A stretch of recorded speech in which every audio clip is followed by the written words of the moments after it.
Welcome to this of many O-Scale Central events, providing information about O-Scale modeling.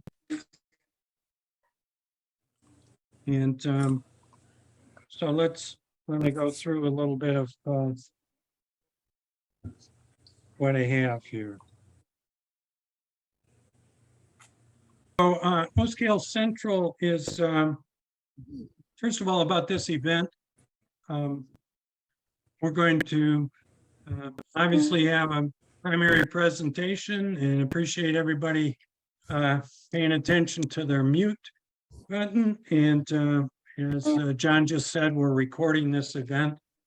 This is one of many things that's going on with O-Scale Central. We have a new name, we have new leadership, we have new communications, we've updated the website, and we just have a lot of good things going on for the benefit of members and to also promote the hobby. But it's all about O-Scale 2-rail modeling, but we're also open to 3-rail scale modelers as well, are welcome as well. So that's a few key points, and we'll go ahead and go to David with tangent scale models and talk with him. I think David's on here someplace. I just got to find him. I'm here. Yeah. Okay. As soon as I speak, I should come up on people's screens unless you're pinned. Yep, we've got you. Great. Looks good. So tell us a little bit about tangent scale models, David. Sure, I'd love to. Thanks for first off, thanks for letting me be here on your call. This is fantastic. It's a good opportunity for tangent scale models. Being a new vendor in the O-Scale market, you guys some of you are probably familiar with us. In fact, I know some of you guys are actually former tangent HO-Scale customers that have jumped ship in one way or another to O-Scale, to one of the various varieties of O-Scale modeling, and that's fantastic. We really enjoy having you guys back, and it's been fun to kind of converse with some guys who had bought models back in 2007 from us and know our brand back to then. And that is a good tie to the Tangent history. Tangent did start in 2007. We showed up at the Detroit National Train Show and released our first HO-Scale products right at the train show with absolutely no announcement or anything. So people weren't sure what to make of us. They didn't, understand the brand and this new product, and really high fidelity freight car product in HO-Scale with Katie coupler standard and ready to run, beautiful paint and lettering, that kind of thing. And that's those are kind of our calling cards. We make models that are ready to run right out of the box, that look fantastic. All they require is some weathering. And if you want to change out couplers or that kind of thing, maybe some of that kind of activity as well. But the goal was to give people, a different experience with their HO-Scale models. And some of that, goal has carried over into our O-Scale line, and we could talk about that more, but I'll wait for another question since I was only asked about the beginning of Tangent. So anyway. Well, I'll turn it back over to you. I don't want to dominate the talk too much. No, this is the kind of exchange we're looking for, David. So tell us a little bit about how you got started in model railroading. Sure. Well, that's actually a great question for me because I actually started in O-Scale, even though HO-Scale is my current passion. It's never too late to go back to O-Scale for sure. I started in 027 as a kid with, the typical Lionel train set that my grandfather bought for me when I was 3. And then when I turned, I think it was 5, my dad and my other grandfather they were both huge Central Railroad of New Jersey fans. I grew up in New Jersey. My family is all from New Jersey. And they bought the Lionel Blue Comet passenger train set, which was a steam locomotive with 5 passenger cars, and I still have it. It's in my basement, and it was my first real train set, really awesome thing. And it wasn't really, I should be careful calling it mine. I think my dad or Santa Claus mostly bought it for himself, but you know. So that's the beginning of me with an O scale, and that's kind of where I started. And you know, our goal here is just to produce really great stuff and bring people back to you know, bring people back to O scale if they've left, or if they want a, you know, a higher fidelity product to start with, and they don't have to kit bash every car on the layout, that kind of thing. That's kind of where we're headed. So Okay, well, tell us about the new tank car. yeah, so I mean that tank car is it's a General American prototype car from 1928, is the first prototype production year. We're really pretty meticulous about having our models reflect the reality of the prototypes that they represent. So we're very much into phase details and that kind of thing. Now, this tank car doesn't have a lot of phase details, but what it does have is a lot of accuracy for the one phase it does represent, which is the 3-dome variety of the 6,000-gallon tank car. So, you know, multiple compartment tank cars were pretty common in that era because a lot of shippers were needing like different types of oils at their manufacturing plant, for example. So, you know, in one of the compartments might be one type of oil, and then in another compartment might be a different type of, you know, lubricating oil, for example. So that's why there were multiple compartments, and not all three would have to be filled. You know, there are examples of them where they weren't all filled. Turn it down a little bit. So yeah, so you know, long story short, you know, our model is trying to represent you know, the prototype of that General American car. And for us, it's been a really interesting model to produce because we did it in brass. And we could talk more about that, but we offered it in brass. Very much a student of O scale modeling, even though I've been out of it for a long time. Me and a couple of people on my staff are students of O scale products, and you know, I've seen a lot of where the market has gone in terms of, like, you know, some of the ready to run products from Atlas O, for example, and the brass products from Protocraft, that kind of thing. So, you know, pretty aware of what's on the market. And you know, Tangent has a lot of different designs that we can bring to the fold. So I could talk more about that as well. You asked about the car specifically, so I'm trying to stay on point, which I'm maybe not doing so great at. But yeah, the model's got, you know, it's a brass model. It's obviously a 3-dome tank car, so it's not a huge model. We intentionally chose a model that you know, modelers could use on a small layout in O scale. So that's why we started with this one. No 86-foot box cars here, you know, in O scale yet. It's a little joke, but you never know. And we do have those in HO, so that's a little bit of a joke for those of you guys that are paying attention to what we offer in HO and want to see what might be upscale to O scale. I'm going to stop there, and because again, I don't want to talk a lot. I have a lot to say, so I just want to kind of let you dictate, you know, where I go here in this conversation, and at some point, I presume we'll open it up to the floor too. Yeah, I thought I would go through some of the questions I laid out here, and then we can open it up, especially if people want to put any questions in the chat tool at the bottom of the screen. That would be a good way to get started, but I think we'll be able to manage otherwise as well. So Okay. tell us a little bit more about the construction. Were there some changes in technology? A lot of technology is moving. A lot of different technologies are moving overall in the O scale market, in the business. Anything special or different about how this model is put together that you can talk about even? So yeah, there's not too much that's I would view as kind of industrial secrets here. You know, being a student of the other brass models on the market, you know, I kind of, and plastic models on the market, you know, I've been able to kind of see what's been done recently in O scale.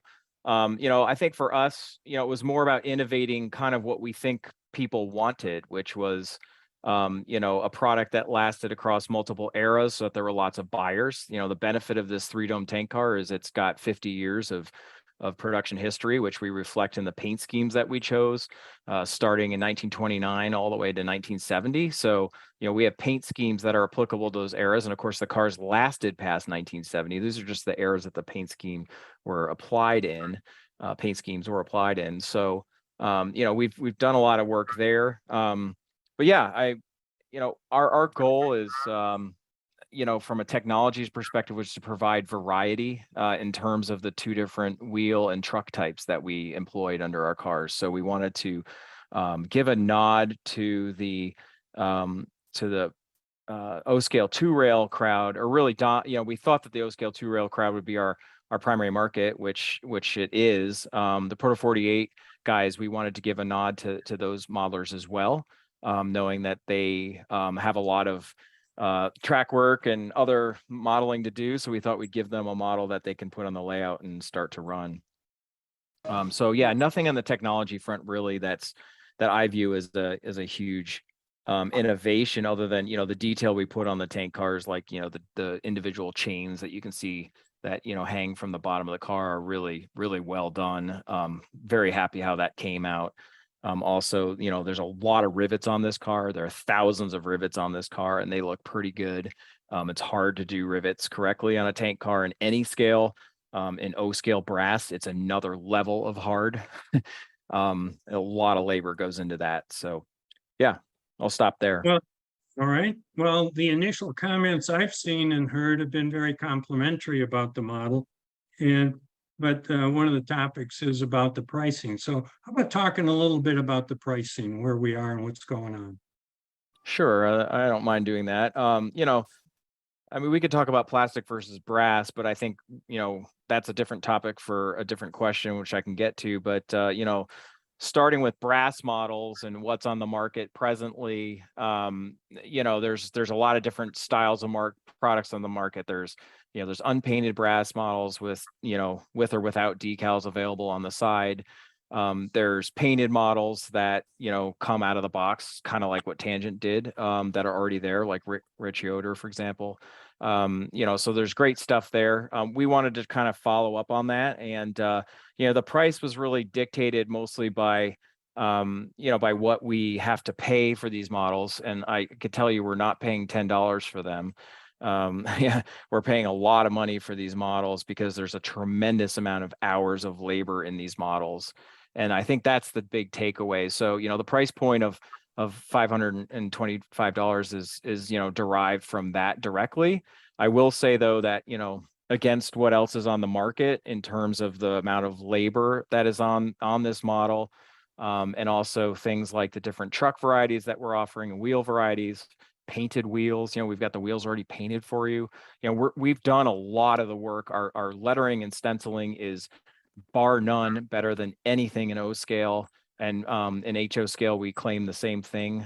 We put a tremendous amount of time into the quality of our stenciling and our accuracy of our stenciling. Era correct stuff, GATX reporting marks aren't the same across eras, that kind of thing. So we really try hard to make sure that all that stuff is dialed in. We're very much into replicating prototype models, and the cost at the end of the day, while I would love to have it be lower, we did choose a very complicated model first. So I'm not going to say our next model would be cheaper, because I don't know that yet. But I would say that we're very aware of the fact that that's a high price point, but it's a ready to run model that you put on your track that has full paint and lettering, accurate stuff, and KD couplers already right out of the box. So it's ready to roll, and in two different varieties. Yep, that's been one of the compliments I've heard as well. So the obvious question, and you kind of mentioned it there, do you have some other model projects in the planning stage? What's your thoughts on what areas you might be interested in? I know you may not want to talk about specifics. Well, thanks, Eric. Yeah, we don't generally talk about specifics. In fact, Tangent is known for never announcing anything in advance until it's available to buy. That's one of our calling cards. So, for example, next week is the Springfield National Train Show, a week from today. up in Springfield, Massachusetts. And, we'll have something for sale up there for the HO guys, and they have no idea what it is. But that's how we operate, and it's kind of a fun way of doing it. We call it the stealth mode of operation. We do like it. It does put us kind of in a risk category because we are not announcing things ahead of time. So that's certainly an issue. I'm sorry, what was the question? I went off topic a little bit there. Well, you're right. You're right on. What models what are you, Oh yeah, what are you models. thinking towards what areas of modeling, I guess, Yeah. or kind of things you want to go towards? Well, we've gotten a considering. lot of feedback about this, as you might imagine. I'm sure you guys have watched, some of you might be on Facebook, so you've seen the Facebook commentary about eras. There's been a lot of sidebars that I've been included in. I've had emails forwarded to me with 3 different people responding on what they want to see. And, it's pretty interesting. For tangent scale models in HO, we offer models all the way back to 1917 General American tank car, all the way up to stuff that's present day. So, we offer a very wide range of prototype models in terms of production years and paint schemes. That said, the people have been asking, you guys have been asking for more steam era stuff. I've had some guys asking for the 1917 tank cars because they model prior to 1929, or they model, the war years and they want more tank car variety. The 1917 prototypes we produce are tons of rivets. There's many rivets because they're circumferential rivet design cars. They're very unique looking, never been done in O scale. We've had that all the way to literally people asking us for our auto parts, 89-foot auto parts cars in O scale brass, which, we think is fantastic and would look really cool, but, really small market there probably because it would be, huge. And then we've also had a lot of guys asking for our cabooses in HO scale. Not only the IC Centralia built cabooses, we just released Centralia, Illinois shops, Illinois Central cabooses, but also our Baltimore and Ohio caboose, which we think would be really neat too. And also our New York Central cabooses, which go all the way into Conrail and present day into tourist railroads and stuff like that. So we have a lot of options of where to go. And to be honest, I would be lying if I said I have a direct plan, because I really don't yet. We're trying to assess how this car does in its sales and see kind of, how people react and what eras are popular and that kind of thing. So we're taking it one step at a time. We'll put it that way. I think my opinion would be, I think you're very smart to do that. And we're seeing some comments that people appreciate that when it's announced, you can go buy it. So, and there is some risk in that approach, obviously.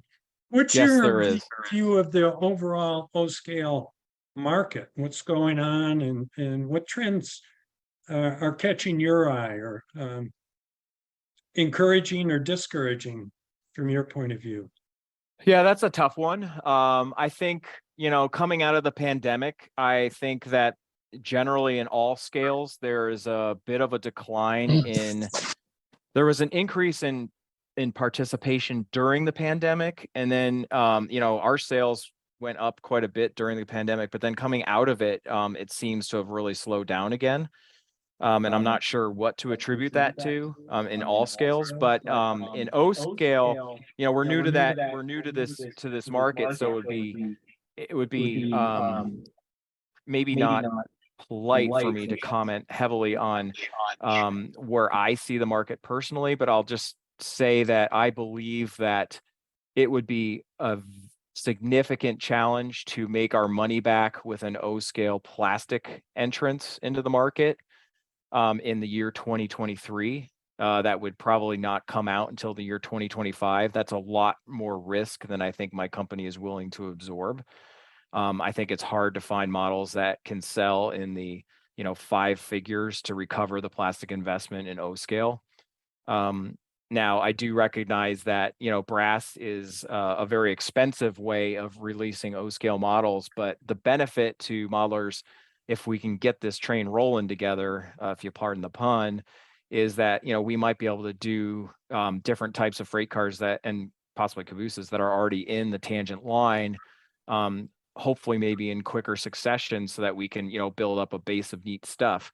And, I recognize that, people might not be able to afford them in multiples, and that's okay. And I think that works for us so that we can, give O scale guys something that, honestly, we're not making a ton of money on, but we're doing it because we feel like this is a great opportunity for our brand to be out in front of more people, new people. And you guys are the new people. So Good. Well, tell us a little about your experience and growth in the HO and N scale market. And kind of a follow-up to that would be, what benefits do you see from your experience there as you look at the O scale market?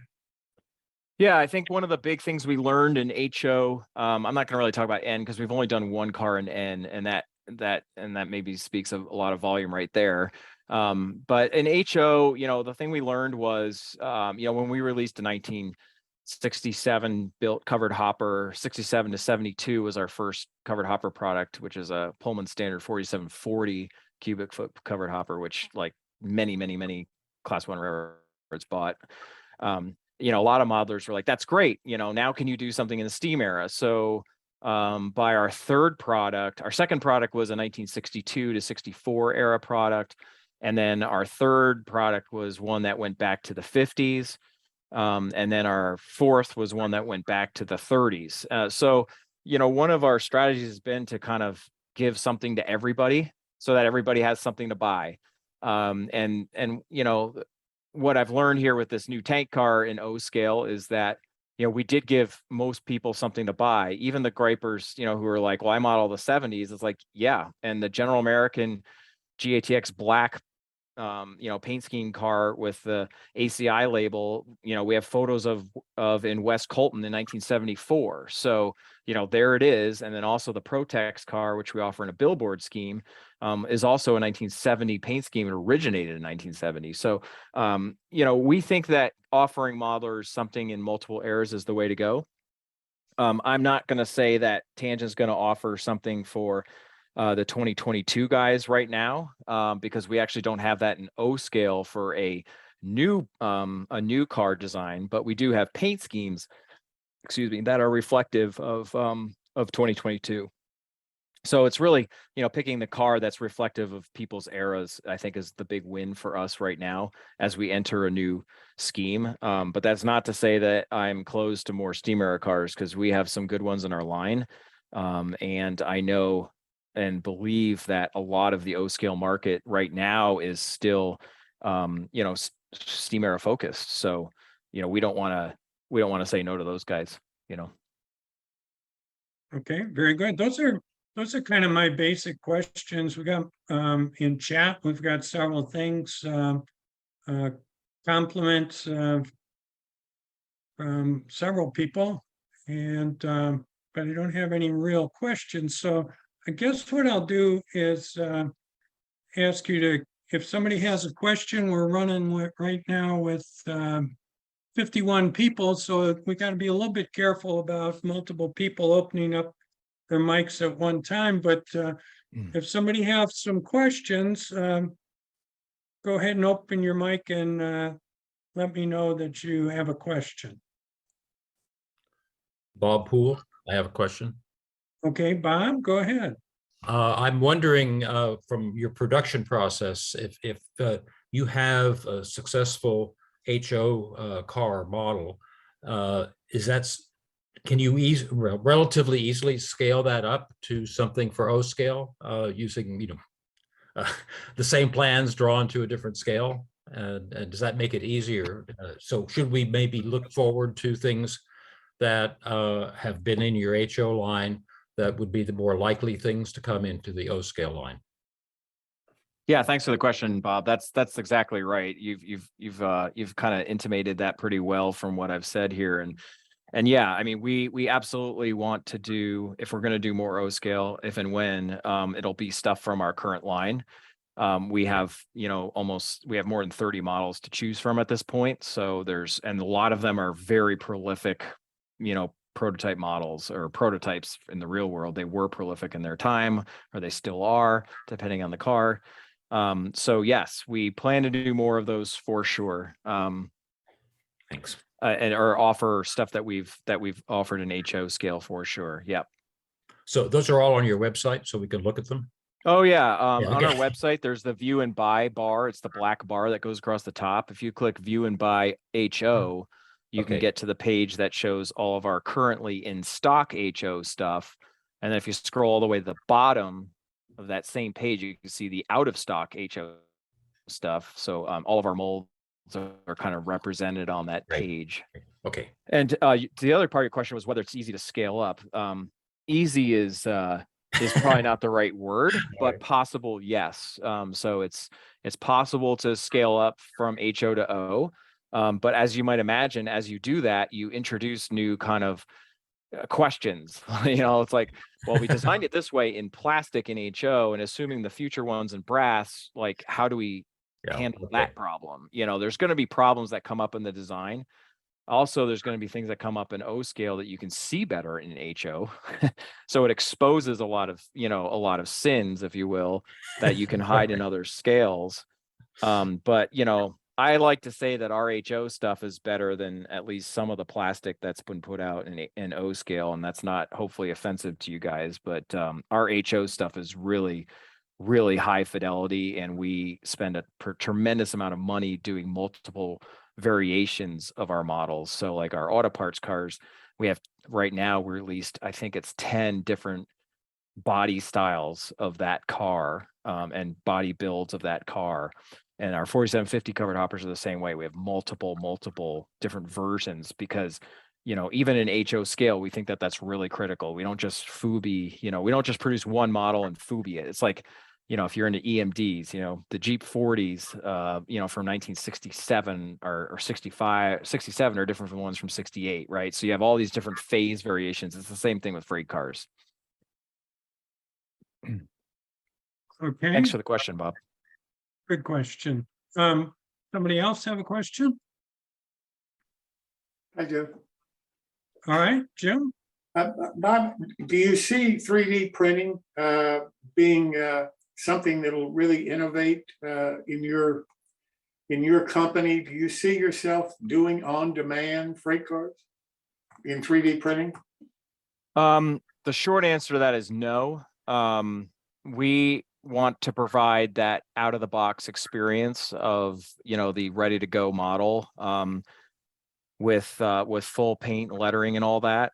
It's not to say that 3D printing can't get there, but I am not of the opinion that the current product quality of 3D printing can get me where I want to be with the end all product that you get out of the box.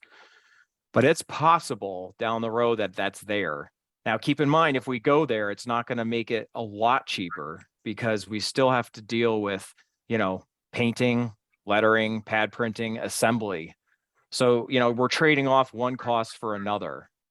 So while 3D printing is a great technology leap, it's not at this point a significant technology driver yet. I think, 3D printing, when it came out, everybody was kind of hailing it as, it's going to lower the cost of everything. And while there's certain applications where it absolutely does, I don't believe O-scale freight cars are a place where it's going to have a significant change. Personal opinion, but I don't believe that's going to happen yet. It could happen, but we're not there yet. So I think for the time being, we'll probably be sticking to brass for our direction. Thank you. Yes, sir. Thank you, Jim. Very good. Very good questions. Yeah. Anybody else have another question? Really great questions. Keep them coming. I do. Do you plan on being at any of the O-scale shows this year and have the models for sale? Yes, sir. We will be at the Chicago show. I'm happy to announce that we will be at Chicago. We have a table reserved. I believe it's reserved. Yeah, we plan to go, and we're ready to go. So we'll be there, and we will have the models for sale at the table. As for Denver, not sure about Denver yet. We haven't gotten that far, but I'm aware of the Denver show as well. But we're committed to Chicago at this point. Which is good for you because you just have to go upstate from Swansea. Yeah, well, and I was wondering if you would have them, there for sale. I've seen your Tangent HO products at some of the other shows where, they were very popular. People were buying them, and Sure. I could imagine, a lot of direct sales will help. Yeah, I think I've actually seen you at the St. Louis Prototype Modelers Meet, and Right, absolutely. I was there, yes. yeah, I've seen you there, and I recognize your face. I've been there. I've been going there for like 15 or 10 years, or whenever the thing started. But that we do believe in showing up at some of the shows, not all of them, but we like to do kind of the quote national type shows. So we're doing, our show strategies. We do Springfield, we do Train Fest in Milwaukee.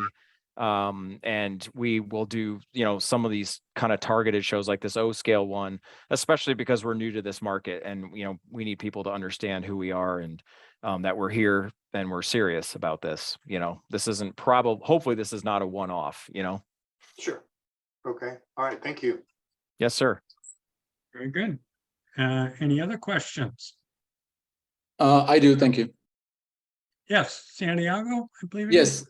Yes, thank you. I was wondering if you could speak a little bit about how the builder took the idea of building in O scale. It's my understanding that this would be the first Samtec model brought into our scale, so I thought it would be interesting to see if there was some resistance or if they were excited about it. Maybe you can speak a little bit to that. Thank you.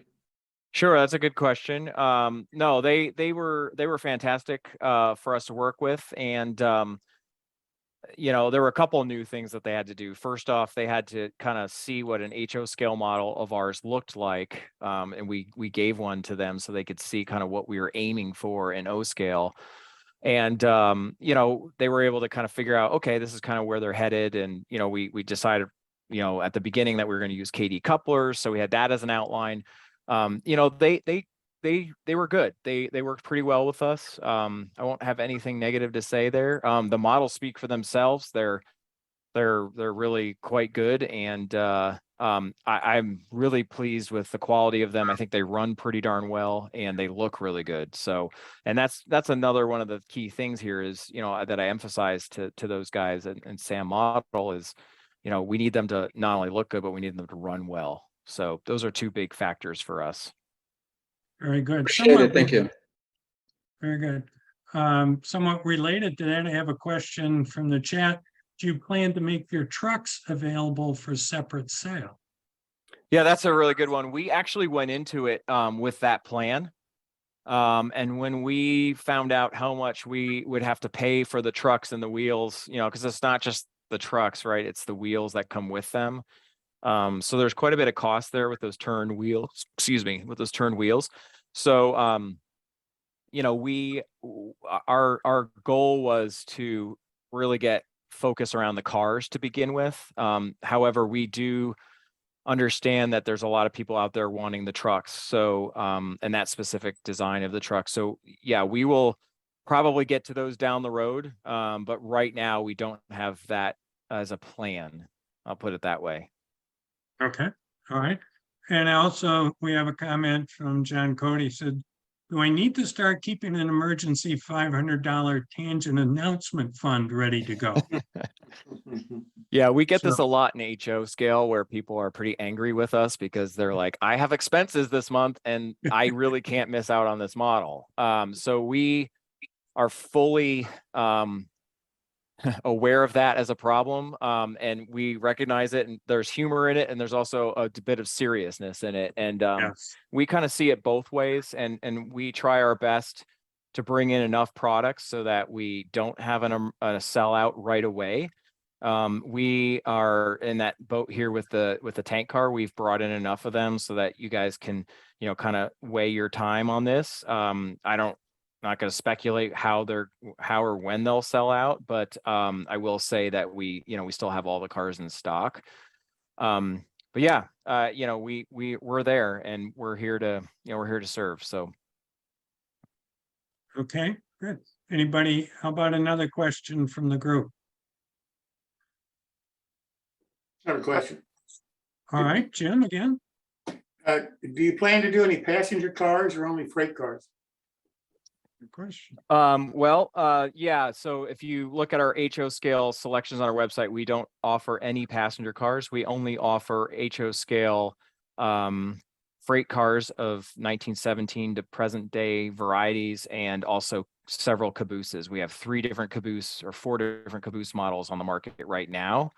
And we'll be offering more in the future. So, so the answer to the question on passenger cars is probably no, at least for the time being. Thank you. Yes, sir. Very good. And how about anybody else with a question for David? Can you, okay, here's one from Cody. I Can see the you question. Yeah. share what are selling the best so far? Right. So John Cody's asking what's selling best. I'll say that the unlettered one is not selling better than the lettered one. So that was a key question for us coming into this, was kind of, you know, would the O scale guys want to buy undeck models with their own, you know, decals to roll themselves for their private roads or for prototypes or whatever, or would they want the RTR cars? And also noting that, you know, we offer the unlettered cars, unpainted cars at a lower cost. You know, how would that factor in? And I will say that, you know, everything is selling nicely, but the painted ones are selling better than the unpainted ones. So people are going in that direction, I think. Let me ask And you no, a I question. won't tell you which Yeah. paint scheme is selling the best. Yeah. Let me ask a question related to that. Do you see a technology coming along that would let you, say, build cars and then only paint them to order, or be able to have a certain part of a run that you could come back in with a technology that allows you to paint a relatively few number of cars with a particular graphics? Okay, I'm sorry. I'm just having trouble understanding the root of that question. Can you try that once more? Yeah, if do you see any new technologies that would allow you to paint cars that are already built at a relatively low quantity? Yeah, I mean, I think that's why we're doing things in brass, because it allows that low quantity that is being asked for. I mean, our 2 primary options as a manufacturer really are brass and plastic, and to a lesser extent 3D printing. All of them would require assembly. All of them require painting and lettering, and cleanup. You know, brass has the least amount of cleanup, but plastic has degating, and you have to clean up the plastic, and obviously before you glue it.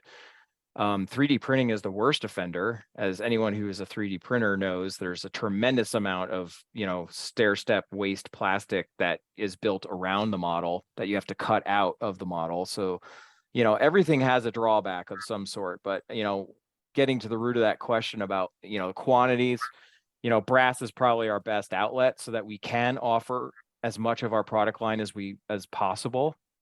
I think would be, you know, would be the way that I would think about this is, you know, we can offer more models quicker to people if we go down a brass style route. Okay. And we've got Katie Smith, welcome. And he has one of those basic questions. So we hear often, I'm new to O scale. What's the difference from O scale and Proto 48? And I'll let you guys answer that one. You're better at this than me. I'll take it on, and I know there's a bunch of P48 people here that'll probably correct me. O scale is the conventional or traditional gauge for 2-rail track at 1/48 scale construction. Yeah, the specifications are in the NMRA standards and recommended practices that are available to everyone. And there are also a different set of standards for what's called P48 or Proto 48, where the trucks, the wheel sets, and those related details are built close to 1/48 of the prototype. And when you make that change, you also change the gauge to be 1/48 to 4 feet 8.5 inches, the standard gauge for a prototype.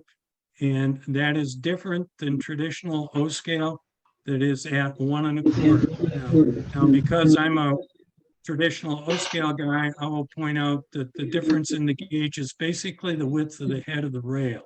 So any other comments on that?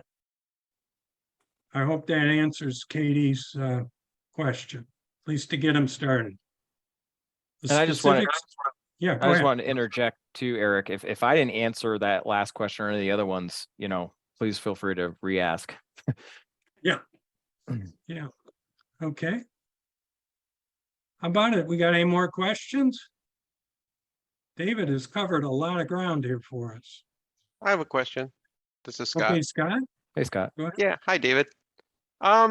Question, how do you select your cars? I have several questions, small, short ones. How do Sure. you select your cars that you do? Do you do it by market, what you think will sell, or do you do it by someone on your team that it's a favorite model? Say, oh, I'd really like to see this model and then go forward with it. Or is it strictly, market driven, like, hey, there's a niche opening in a freight car offering and let's go after that, for volume wise, right? Especially Yeah, because you're mostly plastic, so volume is Right. important with plastic. yeah, volume is huge for us in plastic and plastic HO. Yeah, so that's a great one. We work really hard to study freight car prototypes. I personally have been a student of freight cars. As I mentioned, I grew up in New Jersey, and my dad used to take me to Horseshoe Curve, and I used to not shoot locomotives. I used to shoot cars, and I was always interested in freight cars from the get-go. I think it's because I also grew up near Bethlehem, Pennsylvania, where there's tons of steel traffic and anthracite coal hoppers and that kind of thing. And I just really enjoyed the freight car aspect of things. So I've been a student personally of freight cars forever. So it's really no one on my team that does the selections. It's me. And then from there, we select products based on a combination of factors, what we think will sell, where we think holes are in the market. And in HO, we have a very, very, very crowded market relative to your O scale one. There's a ton of freight car offerings in HO. So we have to play around there and, not only think about the prototypes in HO, but, what are the levels of our competitors' offerings? So some of them have a pretty crude model available versus, a nice model available. So that factors into our decisions too, but I hope that answers that. Yeah. Another question is, as for the plastic market, are we like way far away from you deciding to do a plastic car? The O scale market, what I'm saying here. In other words, the potential market is like or are things that we need to do as O scalers to try to close that gap? Are there things that we should be targeting in the short term to try to, in a sense, control our destiny, right? As O scale modelers to try to get more plastic offerings. I mean, we get plastic, but right now we're mostly getting, reruns, right? Retreads. Right.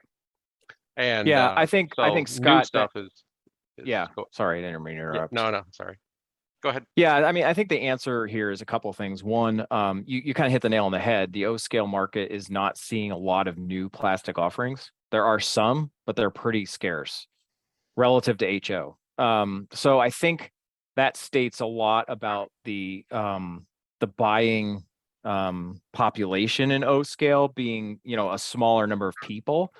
I don't think it's necessarily dollar constrained. It's just people constrained. In HO scale, we have so many people. We have a ton of steam era people. We have a ton of, modern people and everybody in between. And in O scale, there's just fewer bodies. So, that makes it a much tougher lift to do a plastic model, which I covered kind of earlier in this conversation, but I can do it again. I don't personally believe that Tangent can make, we'll just take one of our products, for example. Like, might be a fool to do this, but I'll just say, like, our X58 Pennsylvania Railroad boxcars in HO scale, to do that in O scale plastic would be a pretty heavy lift. There's probably not enough people for us to sell 10,000 of those, which is what we would need to sell.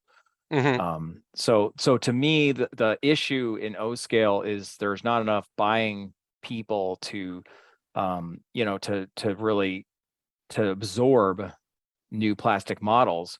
And if we go that route, the payback time to get our money back against that tooling investment is a lot longer because there's fewer bodies. So it just makes it a much harder business proposition to run in and produce a model when we might not, make our investment back for a long time. Because keep in mind, plastic injection molding requires all these molds, and those molds are more than $100,000 in O scale. So Mhm. right away, if you're talking about, let's just be, generous, a $200 price point model with $100,000 tooling burden against it, think how many models I have to sell just to pay off my tooling. And that doesn't include my, I have to buy basically a second round of tooling to buy the assembly of those models and the packaging of those models and the KD couplers for those models and all the other things that those models require Mhm. in a RTR world. So I think that pretty well explains why I personally believe that it's a hard road for my company to go down an O scale plastic road. And I'm not saying it's impossible, but right now Mhm. we're not quite there yet. Okay. And earlier I addressed the cost considerations, and I respect Mhm. the fact that, everybody thinks that, an O scale model should be $100. I hate to say it, but I don't think we'll see any new ever. I hate to say it, I won't say never, but I doubt you would see a new O scale plastic product come on the market for less than say $200. It's just really hard to do that. So right then you're closing that gap for what you're seeing in a 2023 or 2022 release of a tank car from us versus a possible plastic car from us. Yeah, no, I agree, 100% of Yeah. your assessment for the pricing, going forward with tooling costs and assembly costs. And then there Yeah. are other things, we have, for example, die-cast trucks, right? Yep. On our models, you would probably have to go to, I don't think, plastic, on would be an acceptable truck side frame, for example, in Yep. a finished ready to run O scale model, right? Correct. So you'd have to get into the die-cast industry. I don't know if you're into that at all from your HO scale side at all, or if you do anything Definitely. I in mean, that. we have no issues with that die Mhm. casting. In fact, we die cast stuff all the time. But Mhm. the issue there is, again, it's the rising tide lifting all boats. We need to sell 5 figures worth, and that's just not there. Even if you put O scale Mhm. 3 rail in there, it's not there. Mhm. Sorry, it is Mhm. not. And I would love to say it is, and I would love to find a way to produce those models. But people, I think, are correlating that a plastic model would have to be $200 or $100, whereas a brass model is $500. And I would argue that a plastic model that I would produce with a number of parts equal to my HO scale product would be north of $200. And that is assuming I could even make it work. I just don't think it's there. And at that point, I might as well do handcrafted brass models that I can Mhm. deliver in more shapes and sizes and Yeah, eras. right. Oh, absolutely. So it's Yeah. like, it's a choice for me. It's like, do I commit to like think of it this Mhm. way. Do I commit myself to one plastic model that I have to wait 10 years to pay off? Or do I commit to a bunch of successive brass models that maybe, might fit fewer people, but Mhm. they give people variety in O scale, which is missing in O scale. So Right. that's the paradox of things I'm thinking about as I think about this. I'm being very honest with you guys. Mhm. No, and that's what I think as a group overall, that's what we need, right? That honesty. Yeah, So we I know think there's some so we know what haters to look out forward there. to going forward. You're asking the right question, Scott, and I will just say this just to get this out of the way. I think there's there's been some pretty crass comments made on Facebook, and in my direct email about this topic, people saying I've got it totally wrong. And I just keep coming back. Who's making new models right now that are equal to ours in plastic HO at $200 or even $100? I mean, at $100 or $200 or $300 or $400? Nobody. I mean, the answer is nobody. So, the stuff that is coming out in plastic is pretty crude, and I'm really into high fidelity models. I really, there's a lot of kind of, I'm probably going too deep here, but I want my models to look really like the prototypes. That's our Yeah. goal here. And one size fits all models aren't there.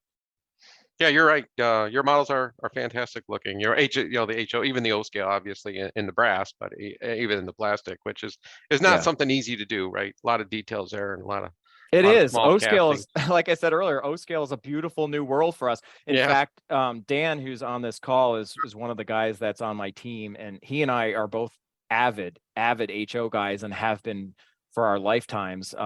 He didn't start in Lionel like I did, but we both are prototype modelers through and through. We each model a specific railroad in a specific year, and we're both like loving this tank car in O scale. It's like, like we might switch. We're with you guys, Yeah, yeah, it's definitely good. The sound is fantastic too. I mean, that's one of the reasons, the ability for sound is in O Yes, scale. I mean, it's just, you could get, the bigger speaker makes a bigger difference. bigger speaker. You get out of Yeah. the tinny world, right? That Right. Loke sound stuff must sound amazing in Yeah, it O does. scale. It Wow. does. It does. All right, Thank you very much. very good. Got a couple things over here in the chat. One was talk a little bit about your decision to use KD couplers as opposed to something else. Yeah, that's a good one. We kind of surveyed the market and kind of decided that, KD was kind of the de facto standard-ish. We know there's a lot of options in O scale though.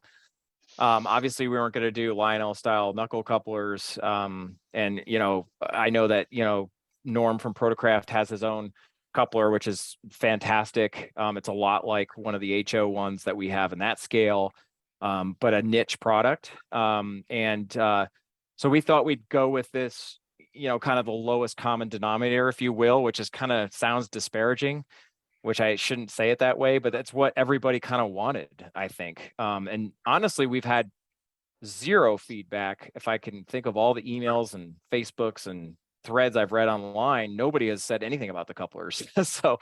But we did design it so that Norm's coupler from Protocraft would be a drop-in replacement. So we were mindful that there's some people that would want that. And that's the level of due diligence that we tried to go to for this.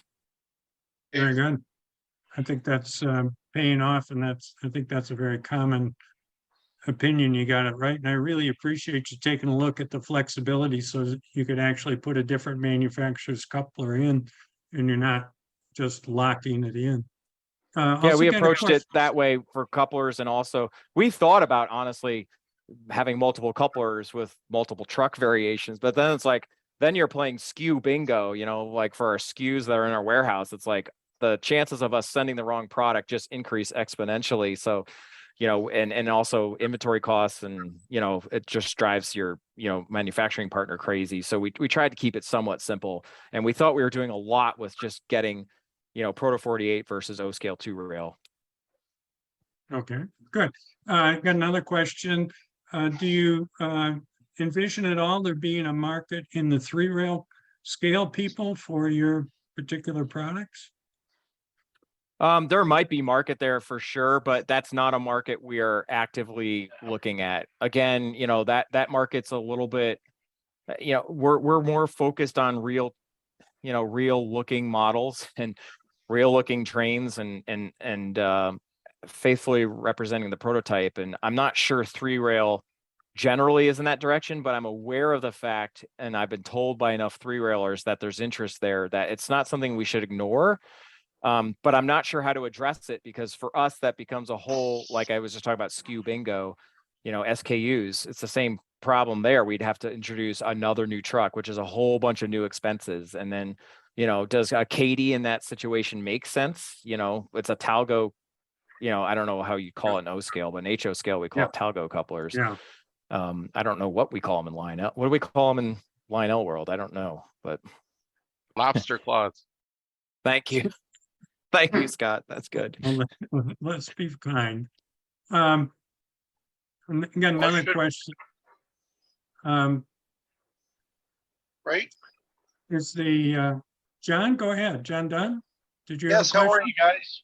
Hey, Good. Dave, great product. I saw it on OGR forum on a Sunday night at 10 o'clock. I ordered it. I ordered the Celanese version, a 2-rail O scale, obviously. And it was in my doorstep in southern New Jersey on Wednesday afternoon at 4:30. So I don't think you could ask for anything better than that, can you? Well, thank you. That's a great testament to our team and our delivery prowess, which we're really good at. We've been shipping direct models since 2007, so we're really good at it. But O-Scale introduced a new set of variables for us, which is new sizes of boxes, new ways boxes can get damaged, and we also want to be really careful about tracking those boxes because they're more expensive model. So thank you very Well, much. We appreciate that feedback.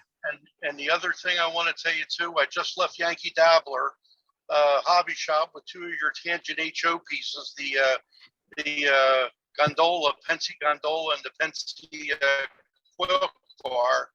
And any of those 3 cars, the 58, the 34, or the 41, just put my, I just want to know what credit card I need to send to just keep it on there. So you just take it off. It's no big deal. Yeah. You know? I'm telling you, really incredible products. I'm looking forward. I know a bunch of us in South Jersey that are O-scalers that are on this right now are looking forward to every piece that you're coming out with. And I'm looking forward to talking to you in Chicago on St. Patty's Day weekend. So keep it up. Keep it up. Thank you very much. And we appreciate the HO scale business as well. Yeah. we well, love I- multitaskers like you. Good job. Very good. Thank you.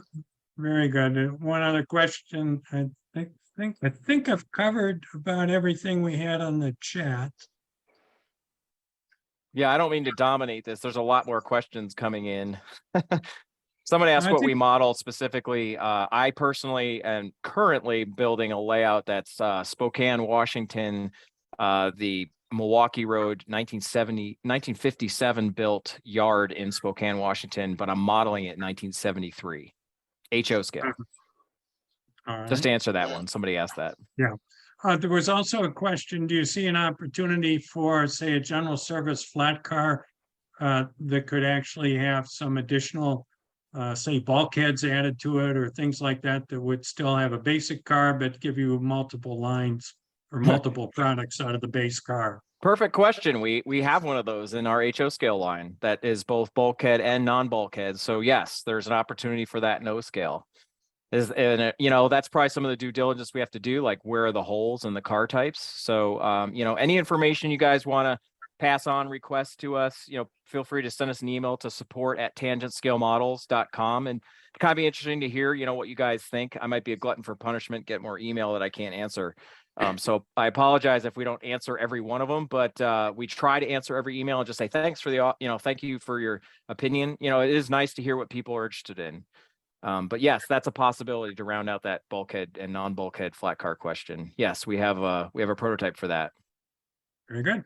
Very good. Well, thank you very much, David, for joining us. And I think this really you've really helped demonstrate to a larger group the potential for this monthly forum we have. And going forward, we have really enjoyed when we've had different manufacturers on to really help our modelers and everybody involved in the hobby learn more about what it's really like from the other side of the counter, shall we say, the manufacturer's office. And it's been very interesting. It's very interesting in a number of topics for me. So I'm going to move on here to the rest of the things we have on our agenda.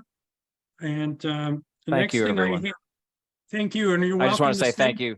That's what quick Yeah. say, if I just burst in. Thank you so much for letting me be here. I know I talked way too much, but I love to talk about this stuff. I'm very passionate about it.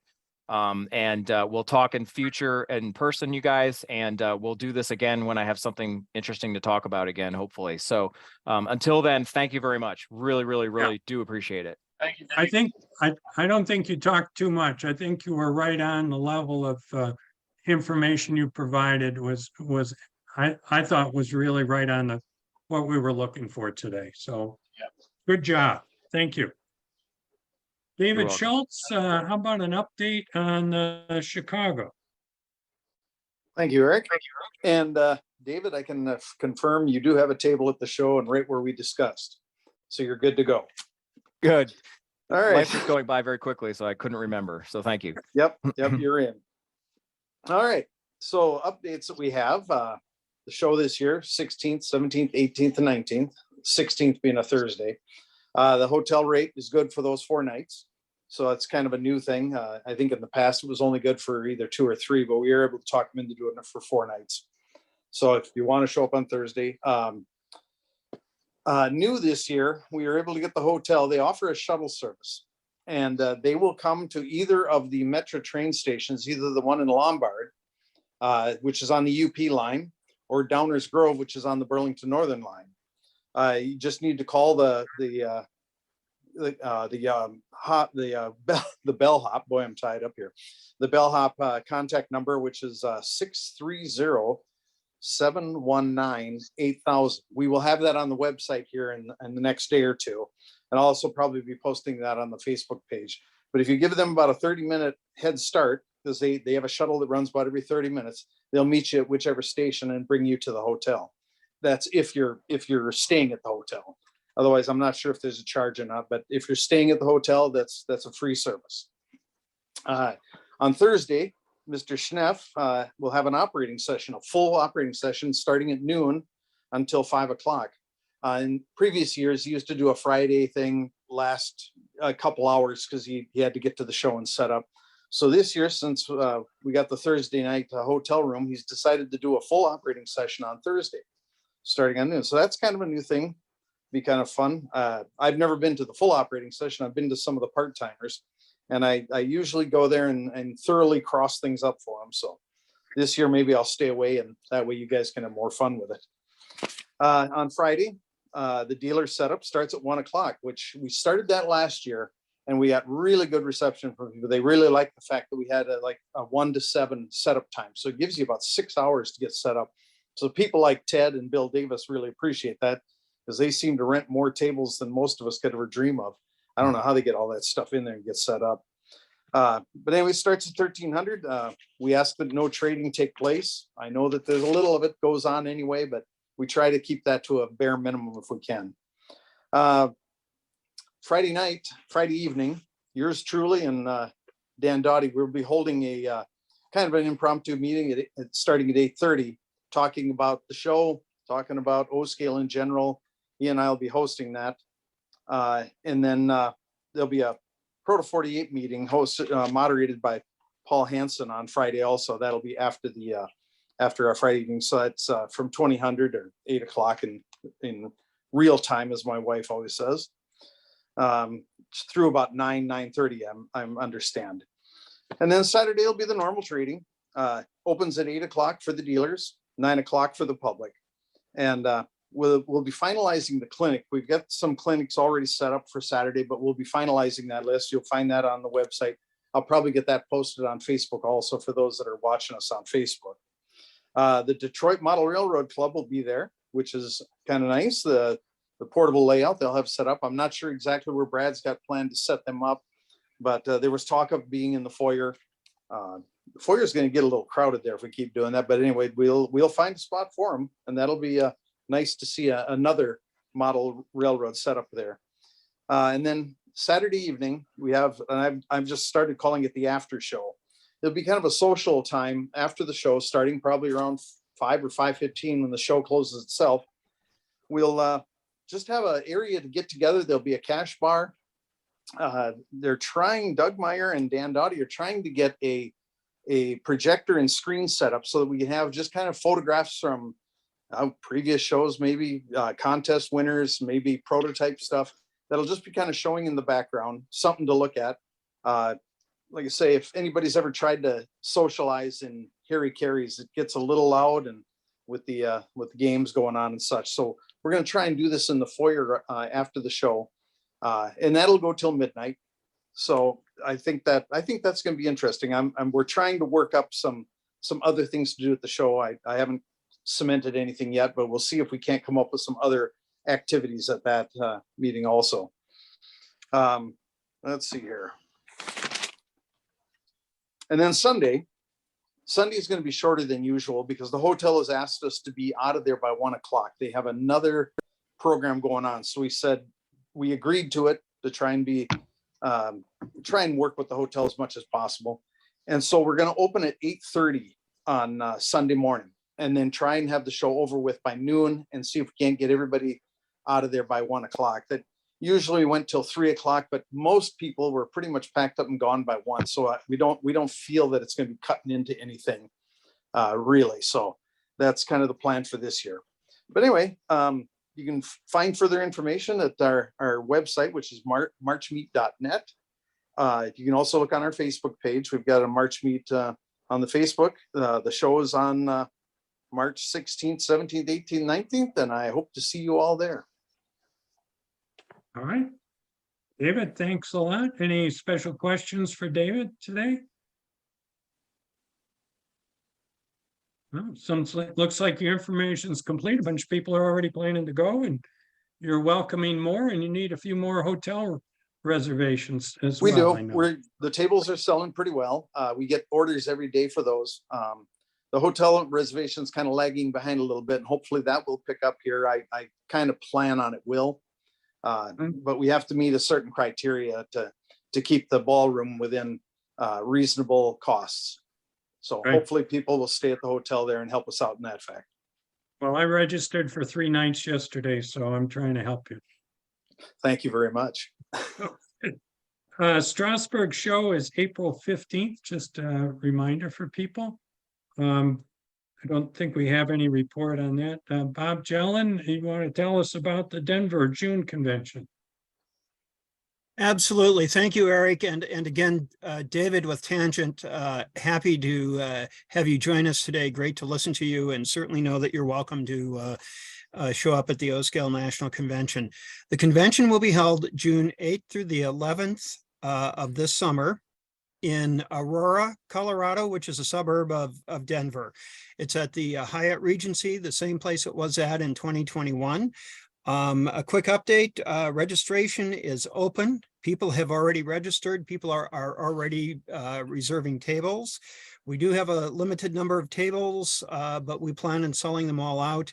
The motel has a special room rate for both the convention dates, and there are a few shoulder rooms for before and after for people who want to make a longer term event out of it.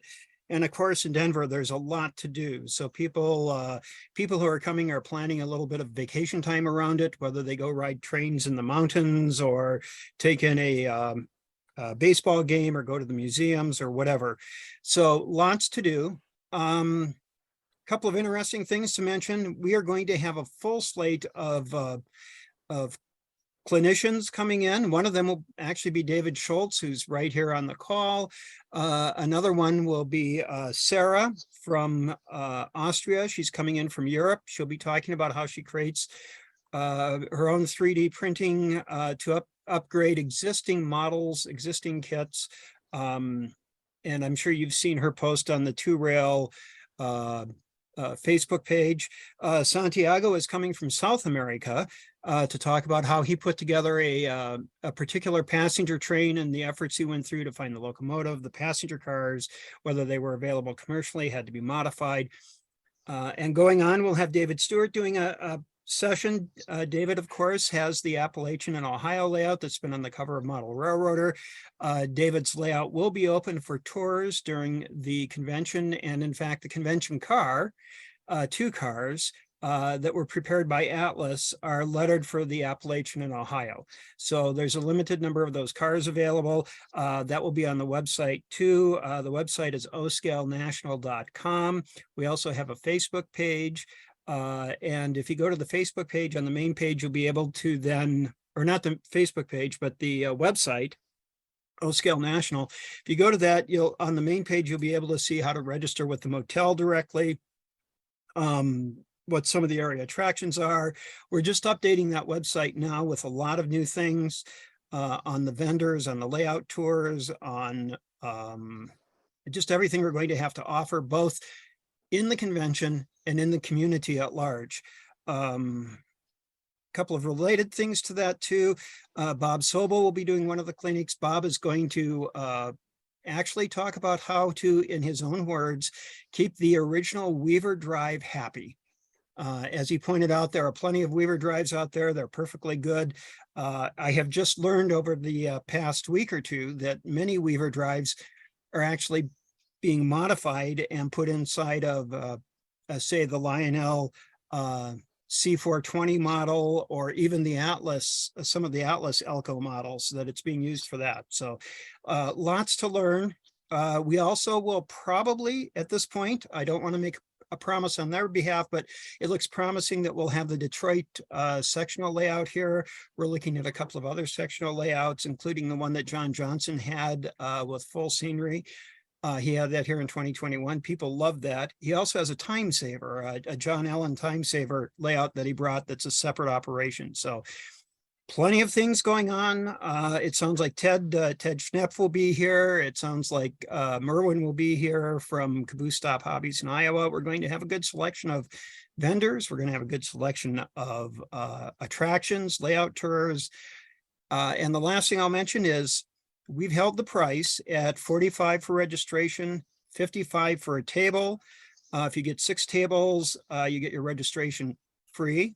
And so when people talk about inflation, we're happy to say after 2 years, we're keeping the price on that.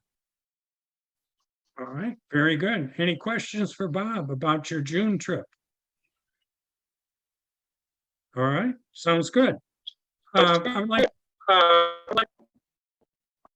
yeah, Jim Cantor, I guess. You're breaking up, Jim. Okay. Question? Go ahead. Try. Oh, I'm good. I don't have a question. No, we can't understand you, Jim. You're breaking up. Okay. Can't understand you. Okay. All right. Well, I would like to remind everybody, if you know of any O-scale. Can you mute Jim, John?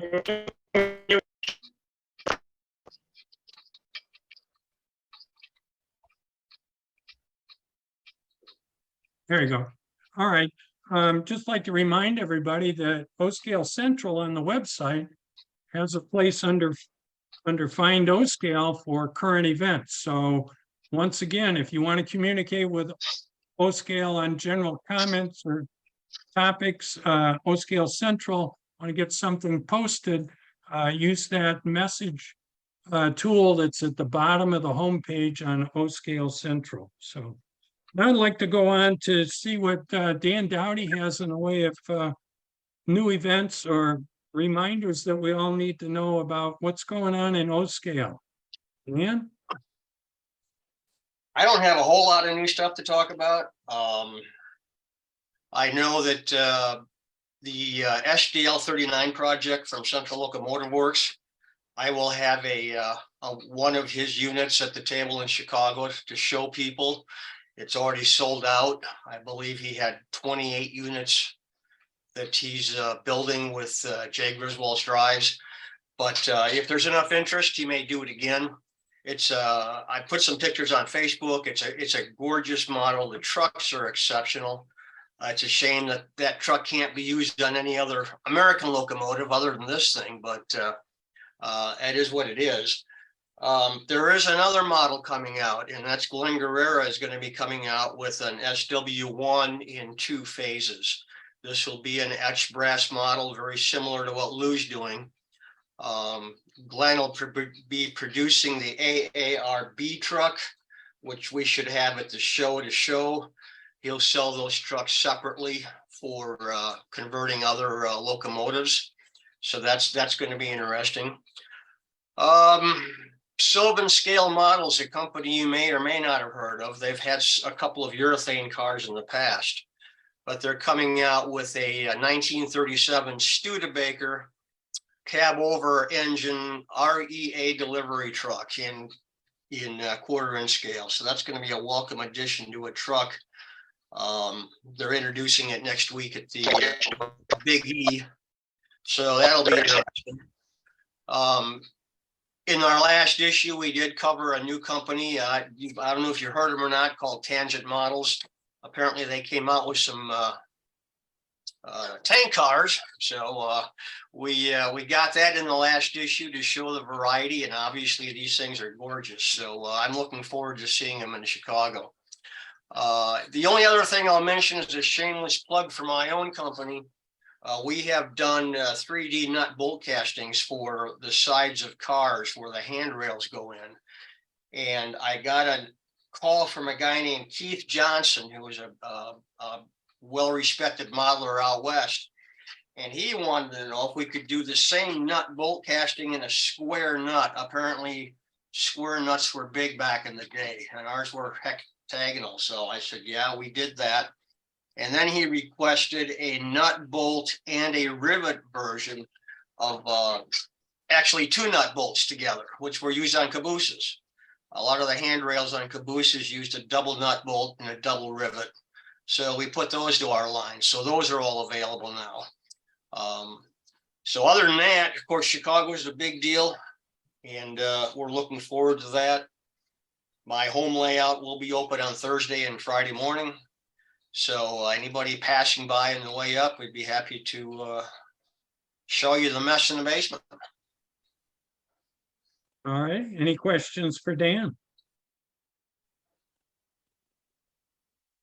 All righty, I got a few things to wrap up here. The tentative next date for this event is February 18th. That's just the first try. Also,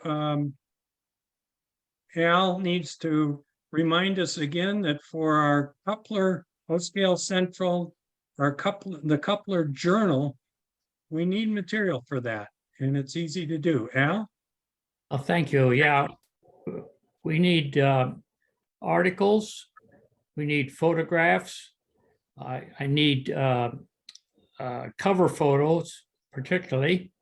They need to be, fairly simple, straightforward, dynamic, dramatic, whatever. And if you need help, if you're not sure about how to do some of these things, either writing the article or submitting photos, let me know. I'll try to help you out. But almost any material that would be of interest to any of our members, of any activity that's going on in your area that we may not know about,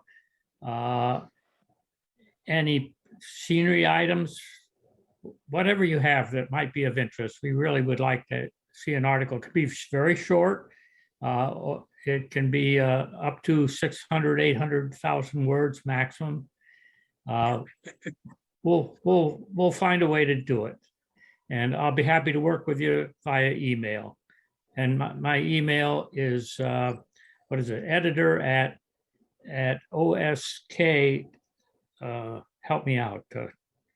Yeah, go ahead and go to our website, and the contact information is under the advisors area. So it's all out there. So. Yeah, if you just have an idea for something but not sure how to do it, contact me. We'll discuss it and we'll work it out. Thank you. Yeah, let me, on a personal side, let me tell you that Al has done a great job with this and getting this kicked off. We've had 5 outstanding issues that are out there in the members only area for people to see and use.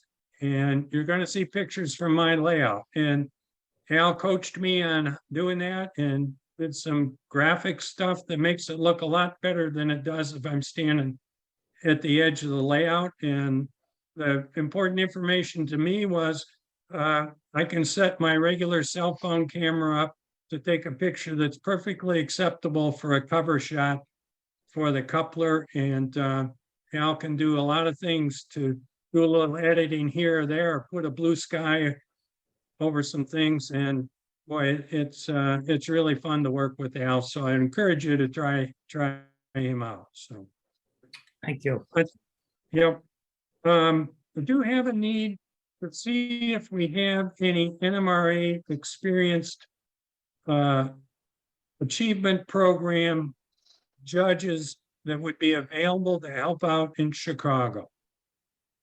So I'm just seeing if I know we have a wide variety of NMRA members in the O-Scale community, and we used NMRA judging standards last year, and quite frankly, we're almost overwhelmed by the number of models to be judged. So if you have friends that are NMRA qualified judges planning to go to Chicago, please have them get in touch with me this week, or if you're one of those people, please contact me. So a few wrapping things up here. First of all, I'd like to thank John Wubble for setting this up and being a technical guy behind the scenes that made everything happen. And I thought it went very smoothly. And just a few reminders about and unashamed, unabashed marketing for O-Scale Central. This is an O-Scale Central event organized by O-Scale Central. And we have a new name, a new logo. We have new leadership, a new website, new Facebook, new YouTube information. And as we mentioned, the new quarterly Coupler Journal. There's a lot of information on our website, including the product guide that Catherine is keeping up to date. And if you have a product that you want to list on O-Scale Central's product guide, I'm thinking Tangent Models by chance, please contact us about that. The officers and board advisors are on the website, will be updated soon. Last week, we went through our annual change in leadership. David Vaughn's still the president. I'm now the vice president. Ken Nesper is the secretary. Joe Norman is the treasurer. Kathy Wubble is the director. David Schultz, Joe Barker, Walter Horlatcher, and Al Osprus. So are all part of our leadership now. And I see Joe Barker's on here.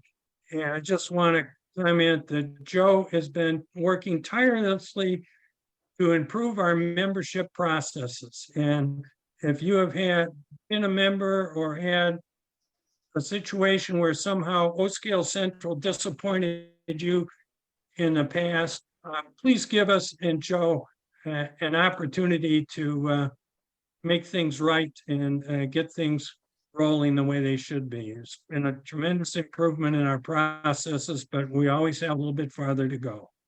Website's oscalecentral.com. And that, I think, is everything on my agenda for today. And this has been recorded, and John Wubble will put it up on our YouTube channel as soon as he finishes what he does in the way of magic editing and reviewing. So any other comments or questions?